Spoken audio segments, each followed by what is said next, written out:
There. I'll do the podcast thing. I'll actually turn on my microphone. Sometimes I'm a horrible podcast host. I apologize for that. Good morning, good afternoon to wherever you're at. Welcome to the Doug Thompson podcast. I am here and joined by somebody I've known. How long have we known each other, Martin? It's a couple of years now, at least. Yeah, for sure. At least, yeah. We've been through a little bit. Tracy DeJournette was having an 87 days to remake ourselves. I'm sort of like repeating day 86 because I'm not quite to the end of it yet. And then Martin joins us from the other side of the pond, I guess we'd like to say. Martin, tell us a little bit about yourself. Yeah, so I'm joining you from the UK. I'm just outside of London. I'm a communications coach. I've run my own business since 2002, helping people communicate with what I call greater impact. And that was certainly one of the things that Doug and we were first talking about when we met. Yeah, and you were very generous with your feedback. I remember when we sort of, in part one of the exercises in the class was, so just do a little video, and you gave us some great feedback on the content and the way that I speak. Not that I consumed all of it.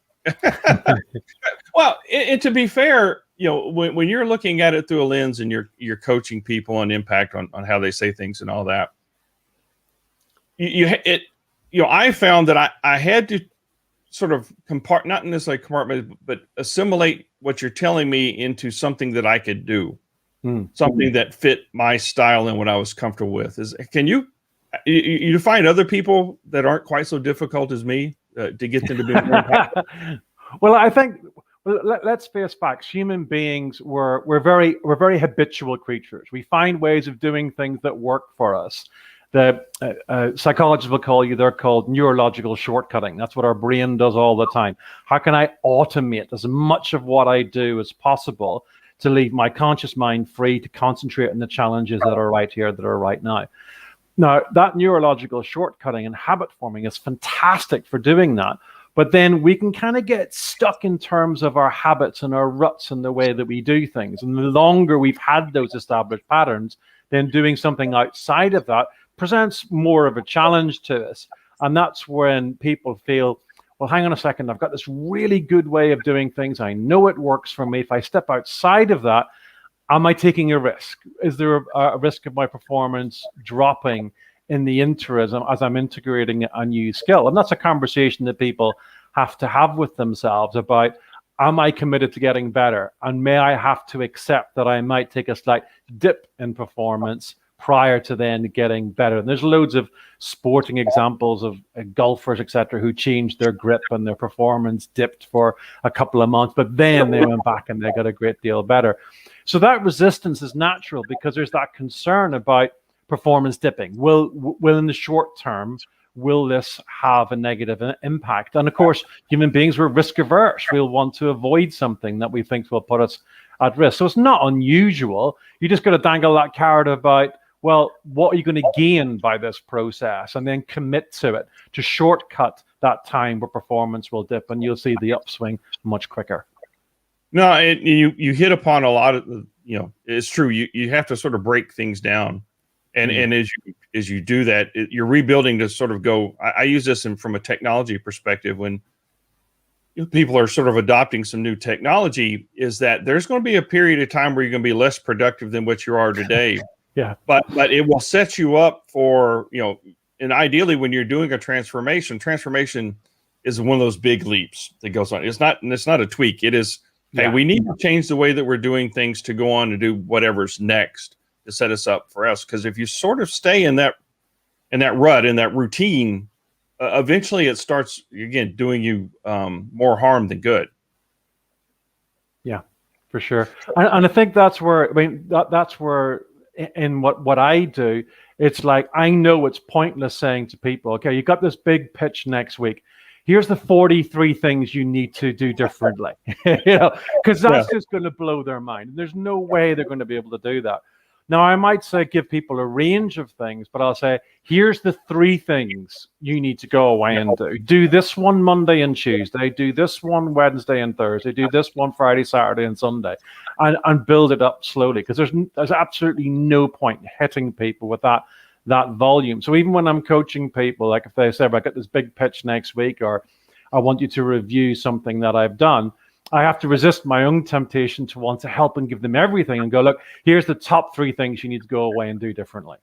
Yeah, no, you're exactly right, and you were very kind with your feedback. And I think if you can focus on the things that have the biggest impact first, yeah, then it also builds confidence as you sort of do those things, and you can see that working. So, how did this all come about? I mean, you didn't start out as the impactologist by any means. Yeah. What's the backstory, and how did you get there? Sure. My backstory is that my first proper job out of university back on when I started August the 15th, 1991, was as a business to consumer salesperson, as a travel agent. Back in the days before the internet, where the only ways you could book a flight was to ring an airline or to go to a travel agent. So I was a travel agent. And within 18 months of joining that company, I won the Sales Consultant of the Year award in 1993.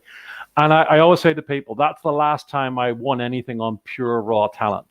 From that point forward, it was like, okay, I've reached a particular point. Now, how do I get better? Now, the only reason I'd achieved that was that I noticed that I did have a habit of paying attention to what other people did. Now, how is that person successful? And if that person is doing something and they're continually getting better results, what is it that I can do that I can copy, I can model?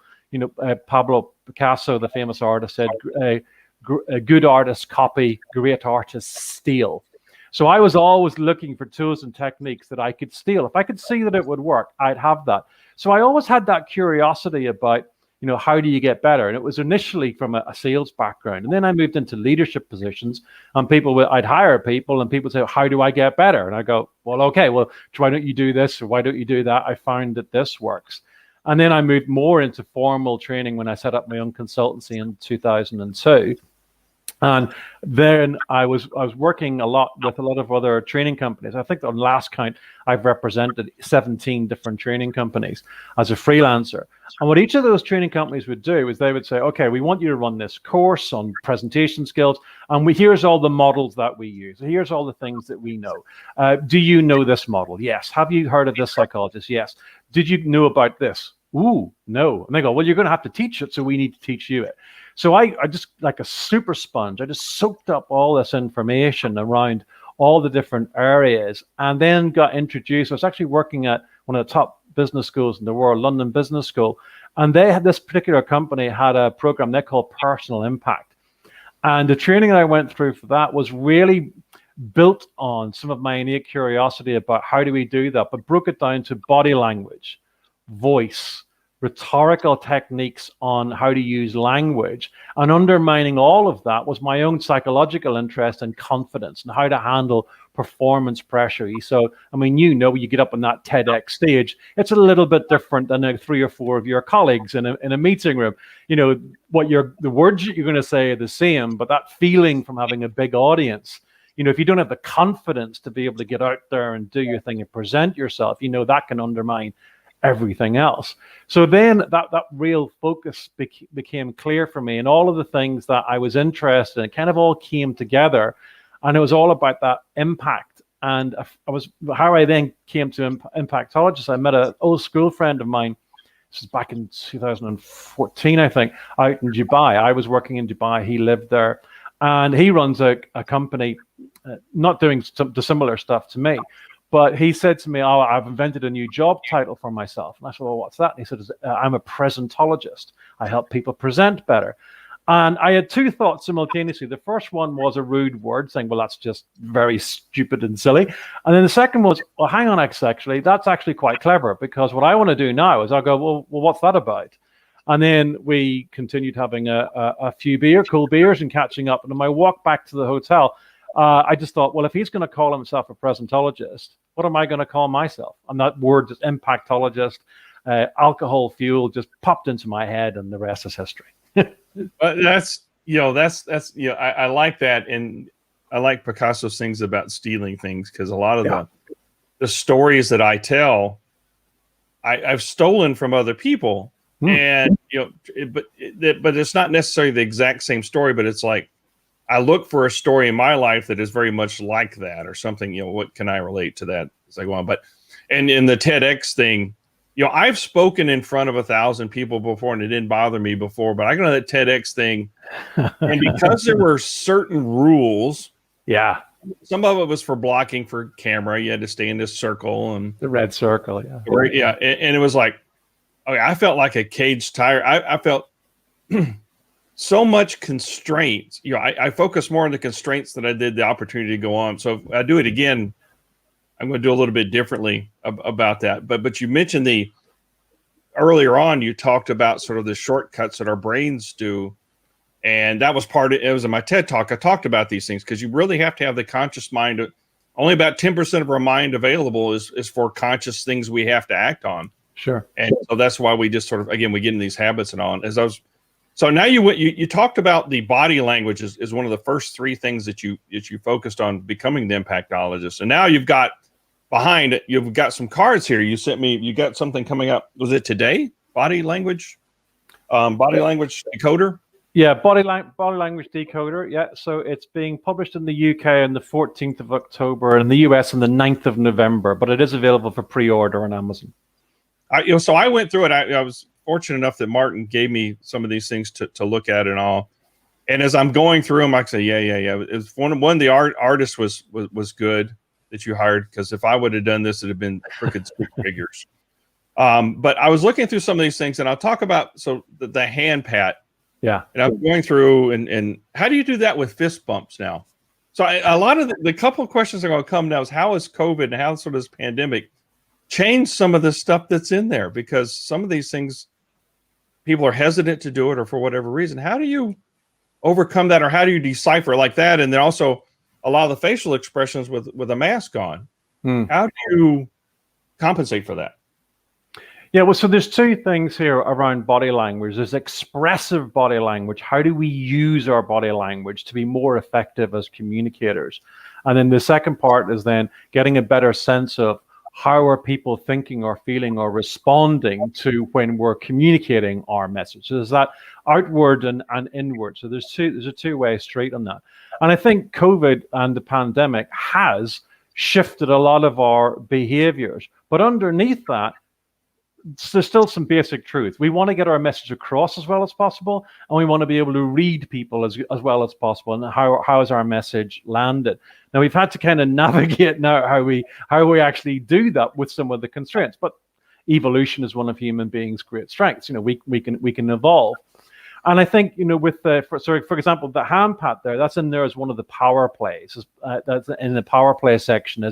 This is something you can see people doing. They're looking to assert themselves. They're patting somebody on the hand. President Trump very famously with the Japanese Prime Minister when he came to visit, held on to his hand and was patting his hand. And you could see the Japanese Prime Minister's response to that when he was doing it. President Trump said, "You're in the White House. You're in my house. It's my patch. I'm in charge." So that's one of the power plays that we talk about. So how do you use your body language to connect with people? And that's interesting, the kind of the elbow bump or things like this. Now, what's underneath that is a genuine desire to connect, a genuine desire to show people that, we're happy to see them, we like being with them, we're appreciating what they're saying. So we got to flex. We got to go, how else can I show that? And perhaps we use our facial expressions more, that we can't use touch so much. On Zoom calls or on video conferencing now, it was interesting, the whole Zoom fatigue thing. And where does that come from? And there's definitely some more and more research coming out all the time that certainly as speakers, because we can't see the reaction from people, we're less likely to gesticulate. We're less likely to use our facial expressions, which makes it more boring for the audience. So they're more likely to disconnect. So there's like this whole circle of things that we need to be aware of and go, okay, so in my new environment, how do I alter my behavior? The things that I used to do perhaps wouldn't work. What can I do differently? And that's why it's great to have a range of tools to be able to use. So for me, it's about what it's always been about: success. It's about adaptability, as Darwin said. It's not the strongest of species that survive. It's the ones that are most adaptable to change. No, that's a great point. I got to do an in-person talk the other day at a conference, And I was talking with one of my connections, Lila Smith, about this the other. We were sort of having not a debate, but you can be effective and through Zoom or what have you. Some people can be more effective, and I think some of it is a personality. But there's an unseen energy and vibe, for lack of a better term, that I get when I'm talking to people live. Like you said, I think because even here with the camera on, even if I'm looking at the camera. This sort of brings up the whole other thing. If I got multiple monitors, I may be looking like right now I'm looking at you as opposed to the camera, and it sort of destroys the interaction with that. So I have to get used to looking into the camera and sort of you at the offside. Yeah. But there's being live, totally different vibe and energy that I got than even my best day on Zoom or what have you. Do you find the same thing? Well, interestingly enough, I still haven't done a live event since the pandemic. So everything, I haven't had that contrast yet, and I think it may well be well into next month. Actually, in fact, before that even is a possibility. But again, I come back to that point about how do you make that environment work, and how do you look for that interaction. So when we're doing our virtual communication, what are the ways we can get that connection? So like involving people much more, being much more demonstrative in your body language and your gestures, and creating opportunities for people to communicate back with you. In a room full of people, you can say, so I'm sure that it all makes sense, and you can scan the room and you can see 30 people. Like, oh yeah. Now, you can't do that on a computer screen. Even if you've got 30 little boxes, there's no way you're going to be able to do all of the 30 boxes. So we need to adapt. We need to find ways of doing things and how to be able to get that. You can't get the same vibe, but you got to look to what are the options for replacing those building blocks. I think it's probably the best way to put it. Yeah, no, I would agree with that. And there's engagement. There's different things that I've done to do, but if I had to do sort of a ranking, there's nothing that beats that in person. Yeah. Yeah, agreed. I want to go back to. You talk about giving 47 tips or what have you and all that, but even one or two, as I look at the tips or things to do, how can I concentrate on my gestures when I sort of, I have to focus on what I'm saying, because, sometimes my mouth is in gear and the brain's, way behind it. It's in neutral somewhere. So how do I things in sync? What's the best tip for that? So the best tip for that is first of all, decide. The brain wants clarity. It's like, shall I or shan't I, or even using words like, I'll try and do this. And your brain goes, really? I mean, that's it's not, you talk about, 90% of your behavior being driven by your unconscious. And your unconscious hears, well, try and do that. It goes, I'm too busy. I got all stuff to do. So it's first of all, is you got to make a decision, and then you got to focus. And you got to think about motivation. Well, what's in it for me?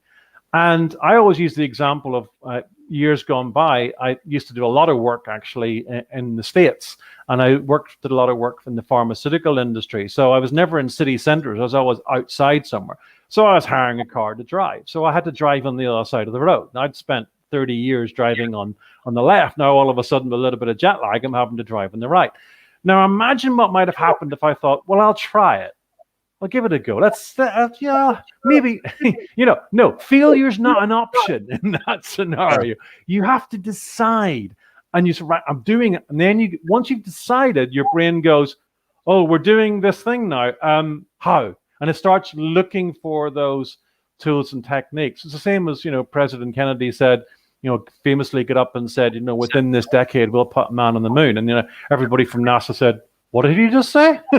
It's like, right, I'm taking the decision for you. So now we have to close the gap between where we are and where we want to be. So decide, I'm going to do this. Motivation. You mentioned that, thinking about what are the upsides of me doing this? What are the upsides of me doing this? And the third then is just do it. It's practice it. And so many people have said to me over the years, oh, I'll do that in my meeting next week. And I'm going, no. Doing it in the meeting next week with your boss is not the time to be doing it for the first time. That wants to be the 153rd time you do it in the meeting next week. So like any skill, you just got to build it up. You got to try it, and the first time you do it, I mean, of course, driving out of the airport for the first time on the wrong side of the road, you know, my brain's screaming, "You're going to die. You're on the wrong side of the road." We have to override that and go, "No, I'm on literally the right side of the road for the environment that I'm now operating. I get behind this decision and give me the tools and the techniques to make this happen." Well, at least you got in one where the steering wheel was on the opposite side of what you're used to. We went to the Cayman Islands a couple years back for vacation, and they were driving on what I would call on your side of the road. They were driving, but it was an American car, so the steering wheel was on. I was like, wow, this is some really bad overload. What scared me more was when I got back into town. Whoa, that wouldn't be bad. So luckily I wasn't tired to do that.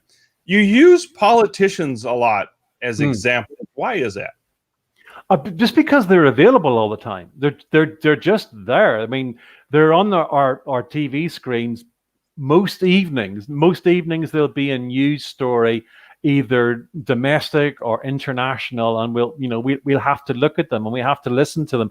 And I think because that's one reason. The second reason is most of them are schooled in this stuff. Most of them are taught this. You know, they have on tap body language coaches, on tap voice coaches. Their speeches are famously written for them, drafted, redrafted to make sure all those rhetorical techniques. So they tend to be, I use that word deliberately, they tend to be good examples of how to do it and sometimes how not to do it. And so it's great when people say to me, well, I don't think I've ever seen that. And then go, watch this speech with Joe Biden, watch the speech with Ronald Reagan, and you'll see this being done. Look at what Greta Thunberg has just said. Look at what Jacinda Ardern, the Prime Minister of New Zealand, has just done. You actually see these tools and techniques. So I point people towards politicians because very often they've seen them speak, but never necessarily seen the techniques. And then they go back and they go, oh, they are, aren't they? You know, that's interesting. Yeah. And what's even more interesting is when you see them mess up or when you see them do things that perhaps they shouldn't be doing. So, for example, during President Trump's second impeachment trial, one of the Democrat prosecutors, Representative Joe Neguse, was doing his presentation. As he looked at the Democrat side, he was getting some support, but obviously we looked at the Senate. You know, we looked at the other side of the Senate, the Republicans. He was getting a bit of different energy, and he did what we call the ring reassurance. He started playing with his wedding ring, and in one, I measured it. He touched his wedding ring 14 times in one 60-second portion. So his nervousness, his feeling of, that you talk about the vibe, he was getting a vibe from one side of the house, and there it was evident in his behaviors. You could actually see it, even from somebody who was by and large doing a really good job of communicating confidently. And for me, that's always interesting. Even when people are schooled and they're good at it, there'll be some signals, but are you paying attention? Can you see the signals? And also be aware of the signals that we might be giving out under pressure. So politicians are really good for that because they're on stage, they're available, and we can see them doing what they're supposed to do and sometimes what they're not supposed to do. Yeah, as I read the cards, with the wedding ring, you talked about that. I can remember back times when I mindlessly, whatever, I didn't think about it, I was doing it. But unfortunately, I can't remember what I was feeling at the time. But apparently, it probably wasn't. I don't look at politicians. This is just a personal preference for me. I don't look at politicians or actors because they're all paid to lie or be deceitful or be something, right? I mean, not necessarily, that's a harsh generalization, but they're designed to be this thing, right? And I like watching comedians doing things in the delivery. And one, I am more attracted to humor than I am big oratory type things. But I like the timing that they have, and I like the way that they tell the stories between because they have to build up and explain what's funny. But that's just a personal preference, and again, you could point them to YouTube and do that. I use examples of that, but either way, it's good if you can visually see somebody. And it also ruins a movie. So if you sort of like, I ruined a lot of movies for my wife, and especially with technology. Oh, you can't do that. So, you have this one thing. So this was the one, and for my audience on the podcast, you can go check this out on YouTube video. We'll have it there too. But it's the moving of the hands. This is probably the thing I struggle with the most, especially when I've got my mic here, because I've been known to hit my mic because I use gestures a lot with my hands and when I'm presenting and stuff on that. And I always said if you tied my hands, I couldn't talk because there's always something moving. Is there a danger of doing too much to distract me from the minute? Because now you're going to ruin me and I'm going to be thinking about that the whole time. Well, so there's two things here. First of all, animating, using the hands more, particularly if you're speaking to people who are not hearing their first language, is incredibly useful. What are generally called illustrative gestures. So if you say, so here's where we are today, the next stage, the next stage, the next stage, you can see the progressions. And certainly if it's a second language, you say, it's a small change to make, but there's a big gain that we can get. So those gestures that really reinforce the meaning. And because of the brain receiving information verbally, what we can hear, but also visually, we call that multisensory communication. So if you say it's small, but you say it's small, and they say it's small, then all three of those things are all pointing to the same meaning, right? Now, if you just say it's small, the word's there, but I'm not getting the visual or the sound meaning. So being able to reinforce things visually increases the level of comprehension and meaning, and inevitably motivation for people then to go off and do things. The downside is that when the hands don't really seem to match what's happening, now they're kind of distracting. Sorry to use another example, but President Trump was well known for his accordion hands. He would do this all the time. And it's just like, well, what does that mean? It doesn't fit in with anything. Yes, you're gesticulating, but it's not adding to. And in fact, it may actually now be distracting, because now I'm thinking about, well, what's that all about? And as I'm doing that, because it's not in line with the spoken message, there's now a disconnect with that meaning. The meaning, my comprehension of meaning is dropping because the visual cues I'm getting and the oral cues don't align anymore. So the thing with hands then is to think about, bring them into play to demonstrate extra meaning. And the cards there, I've got a number of ways you can show that actual meaning. Some people do need to think about, are they now distracting? And the best way of doing that is to watch video of themselves. Set up the smartphone, and I know it's painful, none of us like it, but just get a sense of what your audience experience is like. What it's like being on the receiving end of you, and they can start to think about how you might want to edit things based on that. Yeah, and there's also the danger of the disconnect of you perceived as not telling the truth when your hand gestures, your body gestures don't match what you're saying. Yeah, so there's what we call truth slips. So this is where your body says something else other than what your words are saying. So the very famous example of Richard Nixon going, "I'm not a crook. I earned every cent of that money." So he nodded his head yes when he said, "I'm not a crook," and shook his head, "I earned every cent of that money." When he so like there you've got a disconnect. But also deception experts will tell you that when people are attempting to deceive, they tend not to move. They tend to be very still. They tend to freeze their upper bodies and not move at all.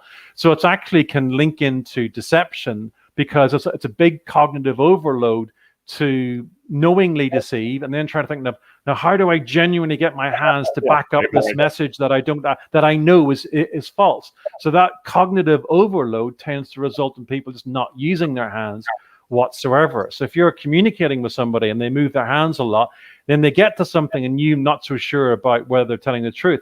At that point, their gesticulation level just plummets. That's like, well, hang on a second, what's going on here? There's a difference here, there's a contrast. That's amazing stuff. And now, so you also shared with me, you've got some videos coming too that sort of illustrate some of these things. Yes. Is for a class or something you got coming up. And the one that you shared with me that you done was brilliant. And you did the comparison, which is very helpful. So is that coming out as a course or something? Yeah, so I've got an online course coming out on teachable.com called Body Language Communication Mastery. And that's going to be 101 videos demonstrating all of these different tools and techniques. So there's 46 different hand gestures you can make. Those are broken down into confidence gestures, meaning gestures, suggested action gestures, and supporting gestures. So things that do support, how to use your face, your head, your overall posture, and a whole bunch of things not to do with your body language. So that's coming out, should be in another 2 to 3 weeks coming out, Body Language Communication Mastery, and that's going to be available on teachable.com, yeah. But cool. I really, and if you're using me for an example, I'm sure it's probably going to be on the what not to do. Because that's what's going on. Well, Martin, it's been a blast talking with you. Every time I talk with you, I learn something new. How can people get best hold of you? And I'll put all these things in the show notes and links as well. Yeah, so the platform I'm most active on is LinkedIn. So I publish free tools and some free tips on there. If you scroll back, there's a number of different videos and analysis and stuff on there. You can find me on Twitter on @Impactologist, 2 T's in the middle. And I'm on Instagram as well, Martin Brooks 1968. So people can find me there. But LinkedIn is the best platform, and there's some free videos and tools and tips up on there as well. Well, cool. And Martin, go out, and if you want to be more impactful, I've not found anybody that gave me better tips and information than Martin has. So Martin, thanks a lot. And until next time, bye. See you, Doug. Thank you. Take care.